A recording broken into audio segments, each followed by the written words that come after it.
Hello everybody, this is Money Mom. Welcome back to the channel. I want to tell you briefly that my husband went grocery shopping with me the other day and was shocked at what he saw. He hasn't been in the store in a long time, and he drops me off usually at Aldi. He sits in the parking lot. We decided to come in and just look around. He got major sticker shock. He couldn't believe how much the prices have gone up since he's been there. I told him, yeah, they're kind of going up weekly around here. Well, guess what? We can all moan and groan and complain about rising costs of everything, but does that get us anywhere? No, it doesn't. It doesn't solve anything. So today I'm going to tell you some of the steps that I've taken so we can stay under or right at our grocery budget, which is $4.25 a month. Some of you think that's kind of high. Some of you think it's low. It's what works for us. I've decreased it from $4.50 last year. It's $4.25 for 3 people. And we don't go out to eat, so we eat all of our meals at home. And I am sticking to that budget. It has been a little challenging, though, because of some of the rising costs. But I'm going to tell you some of the steps I've taken to make sure that happens, especially in the last 30 days since I am seeing prices go up. Okay, the first one, and this is key and a really good reminder for all of us, because I have a feeling unless you are really watching the register like a hawk, some of us may be overcharged. And sometimes there's things that are on sale. You may think you're getting charged the sale price, but not everything rings up correctly at the register. Check the register and make sure you're being charged correctly. I recently got overcharged for some blueberries. I caught it in time. I got $3 back. That's money. I bet you anything, all of us may be overcharged because we're multitasking or we're on our phone or doing things. Make sure to keep an eye on that register. That's number one. That right there will save you a lot of money. Number two, if there is something, especially with things costing more, something's not up to your standards of quality, either return it to the store, call the manufacturer. Make sure to do that because this is your hard-earned money. Number three, this has been a big savings. The last few weeks, I love these bubbly drinks from Aldi's. I love carbonation. And I think, I love these and I like to take them to my demos. And sometimes I just want something bubbly and fruity tasting. Well, you know what? Those things end up costing us about $5 a week to buy those. They haven't had them recently, so I've been drinking water and coffee. And you know what? I'm just fine. Okay, number four, pay attention to what I call shrinkflation.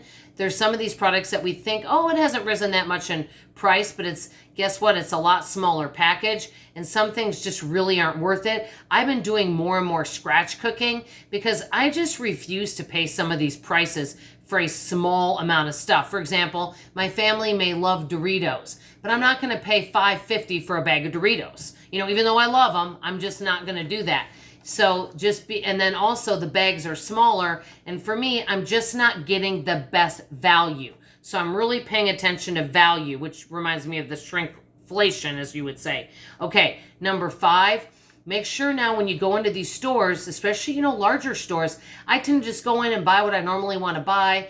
I don't sometimes branch out and get to know other products. A lot of times I just look at things eye level. I don't look up. I don't look down. And we could be missing out on a significant amount of deals where we could be saving $1 or so on different types of things we're buying if we would branch out and try other brands and just start looking all around the store and getting to know products that we've never tried before. Make sure to look up, maybe look eye level too, but look down and up. I think that could definitely save us a lot. Number six, don't be afraid to ask for a discount, especially if something's banged up.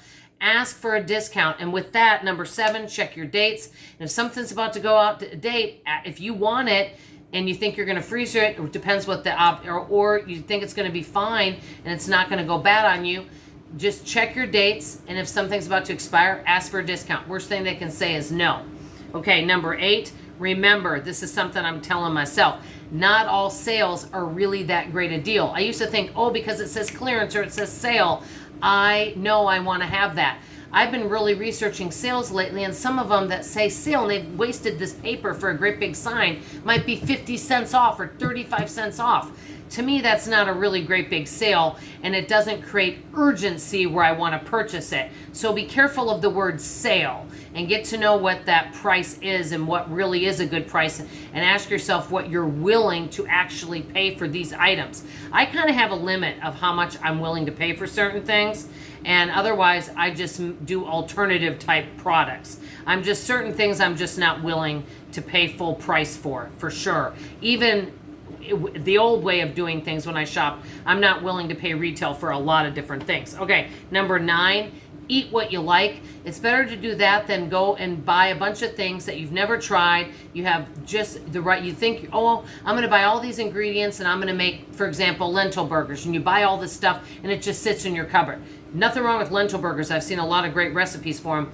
But if you buy the stuff and you never use it, then it's not a good deal. If you know you like something and it's going to get eaten and you're not going to waste it, even if you pay a little bit more, it's still a better value. I'm all about the less waste, the better. So eat what you know you like and what your family's going to like.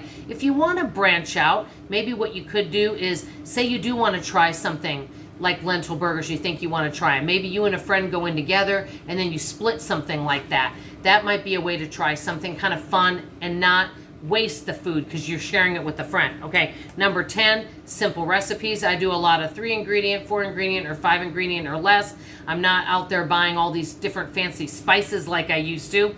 And I'm doing a lot of substitutions in my cooking. All of that saves money. Number 11, I keep a lot of food and meal prep on hand. I make sure, like in my back refrigerator right now, I've got a chicken fettuccine meal. I've got a chili meal. I've got a cherry cobbler that I made. So I also made some homemade from scratch blueberry muffins. I make sure to always have something here. I've got carrots and hummus. I always have something that we can eat, so we're not like scrounging around and then having to go out to eat or go through a drive-through. First of all, I don't go through drive-throughs anyway. You want to know why? I don't know. This is me. This is my opinion.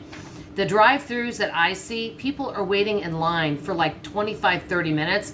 I don't know about you guys, but I can think of so many other things I want to do with that 30 minutes. I just don't want to sit in a long drive-through line with my car on, okay, and leaving your air conditioning and everything going. Okay, so always have food on hand. Number 12, the clearance aisles are getting bigger and better. I'm seeing more and more stuff. Go to some of these stores in different areas, you know, around the Metroplex or wherever you live, if you have access to this, and check out different stores, because some stores will buy certain items and they don't sell well at their store. For example, there's been some stores that gluten-free items or keto type items or sugar-free, they don't sell well at their store. So they buy less of it, but they have to have a little bit of it. So they end up clearancing that.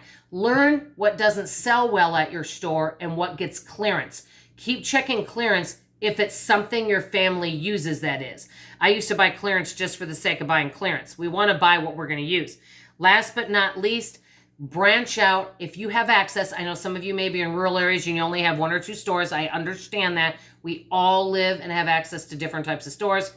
I tend to just shop my own little stores. Maybe branch out and try different stores, because we may find some fantastic deals somewhere else.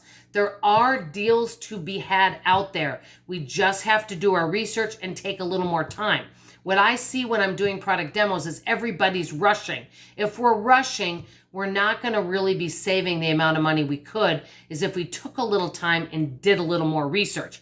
That's what frugality is about, taking time and doing some research so that you get the best value for the money spent.